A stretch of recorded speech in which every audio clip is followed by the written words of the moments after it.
Яғни бүгінгі сабақта біз ең бірінші татты тілекке толы фигуралар деп аталатын қолымыздағы фигур тіліп, әртүрлі фигуралармен бір-бірімізге тілек айту арқылы сабағымызды бастайық. Қане бірінші бізде көркем қолымызда фигурамызды алып, Нұрайымға бүгінгі тілегімізді арнаймыз. Нұрайым жүзіңізден көзге кетпесін. Рахмет. Сырым арман мақсаттарыңа жетіңіз. Үзбесхан бүгін көресің. Biraz basın, ayağını yapın. Ayağını aman yürü. Махамбет, ісіңіз берекелі olsun. Адина, бүгінгі көрейме жақсы жаңалыққа толы болсын. Көркем мақсатыңызға жетуге жетесің. Жақсайын көркем, деніңізге саулық тілеймін. Даниял, ісіңіз алға бассын. Ақбөйім, Толағай, отырамыздарға жетемін. Сәттілік серігіңіз болсын. Абай табысы болсын. Өте жақсы, рахмет. Жақсы оқушылар, енді тілегімізді арнап болдық. Келесі біздің квест әдісі бойынша 5 сұрақтан құралған алдыңғы өткен тақырыпты қайталау мақсатында сұрақтарға жауап берейік. Енді бізде бірінші сұрақты оқиды, Айкөркем оқып сұраққа жауап береміз. Байт графикалық редактор дегеніміз не? Байт графикалық редакторы сурет салуға, өңдеуге, сақтауға, қағазы басып шығаруға, растыр бейнесімен жұмыс істеуге арналған редактор. Өте жақсы. Дұрыс па жауабы? Жақсы, Айкөркемге. Қошеметтеймізға, екінші сұраққа бізде расторлық графика дегеніміз не? Аян? Растыр қағазда, мониторда, телевизорда, экранда кескінді құрайтын нүктелерді екі өлшемді жиынтығы. Жақсы, жарайсың, дұрыс па? Жақсы, Аянды қошамақтаймыз. Енді үшінші сұраққа жауап береді бізде Нұрайым. Векторлық графика дегеніміз не? Векторлық графика сызықтарды, түрлі бұрыштармен овалдарды сипаттауға арналған редактор. Жақсы.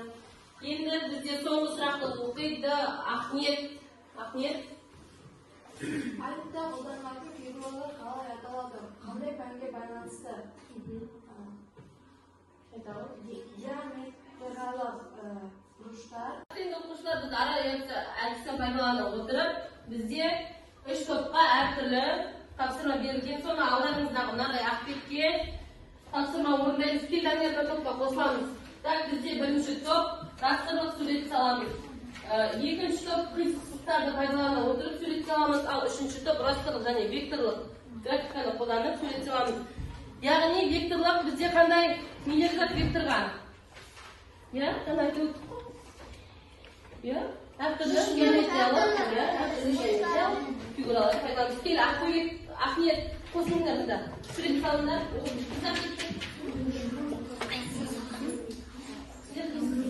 Алдында таусалдық жылда салып білесіздер ме? Екінші топтың суреті, яғни қисық сызықтарды пайдалана отырып сурет салу. Оқушылар? Ол бізде қисық сызық. Гүлдің сабағынан қисық сызық жасадық. Және де осы гүлдердің жапырағын қисық сызықтармен. Өте жақсы, жарайсыздар. Біз растрлық кескіндермен сурет салдық. Қандай фигуралар пайдаланасыздар? 4 бұрыш. 4 бұрышты фигураны пайдаланып, векторлық және растрлық. Жақсы.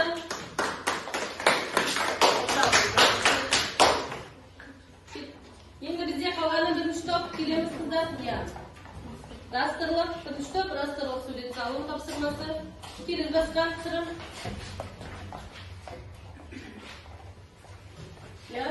Бұл жерде растрлық сурет бейнеленген, бұл жерде оның яғни жақындатқан сайын оған пиксельдер пайда болды. Нүктелердің растрлық суреттегі нүктелердің пайда болуындағы бейнеленген екен. Жақсы, өте жақсы.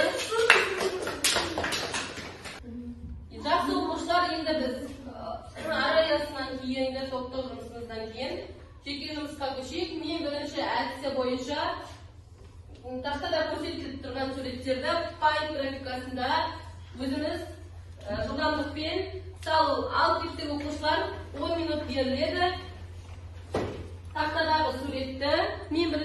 бойынша тездетіп саламыз. Ал кеттік. Жақсы оқушылар, бізде кім болды бірінші? Ақбек? Қана? Өте жақсы, жарайсың. Енді бізде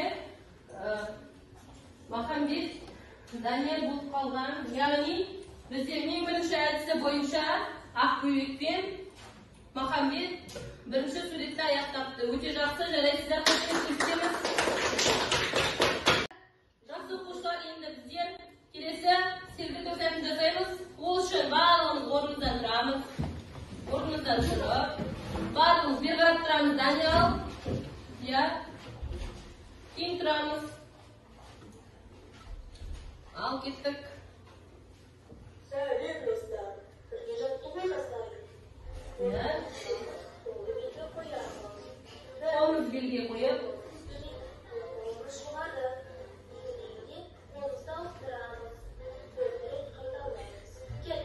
ал кеттік. 1, 2.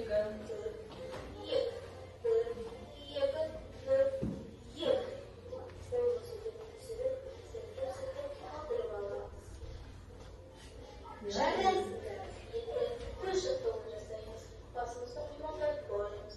Birinci, sola kararımız. İkinci, yolda kararımız. Üç, yukarı, tür, düğmeye kararımız. İkinci, kaytalarımız. 1, 2, 3. 1, 2, 3, 4. 1, 2, 3, 4. 1, 2, 3, 4.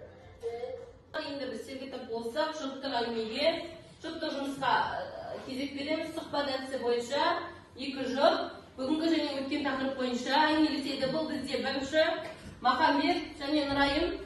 Орнымызда тұрамыз.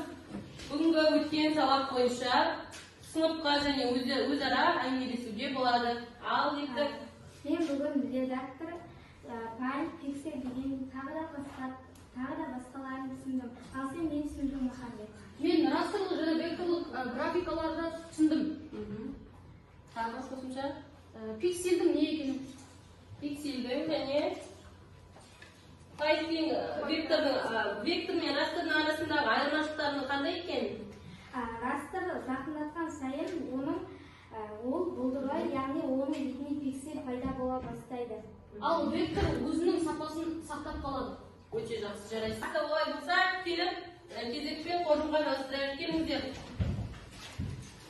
Келіңіздер.